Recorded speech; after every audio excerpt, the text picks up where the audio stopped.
നമ്മളൊക്കെ ഓരോ ക്ലാസ്സിലും പഠിച്ച് പരീക്ഷ എഴുതിയിട്ടാണ് പാസ്സാവുക. പാസ്സായി കഴിഞ്ഞ ശേഷമാണ് അടുത്ത ക്ലാസ്സിലേക്ക് പ്രവേശനം ലഭിക്കുന്നത്.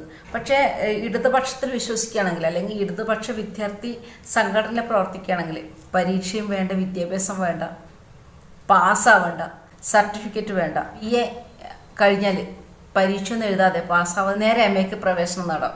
SFI സംഘടനയിൽ പ്രവർത്തിക്കുക, അതാണ് നമ്മുടെ പൊതുസമൂഹത്തിന് SFI എന്ന വിദ്യാർത്ഥി സംഘടന പഠിപ്പിക്കുന്നത്.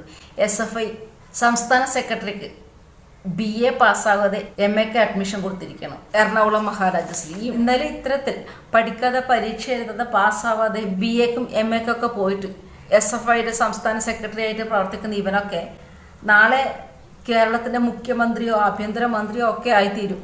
ഇവനൊക്കെയാണ് കേരളത്തിലെ പൊതുജനങ്ങൾ അനുസരിക്കേണ്ടി വരുന്നതും വിധേയരായി ജീവിക്കേണ്ടി വരുന്നതും. കേരളത്തിൻ്റെ ഗതികേട്, അല്ലാണ്ടെന്ന് പറയാൻ.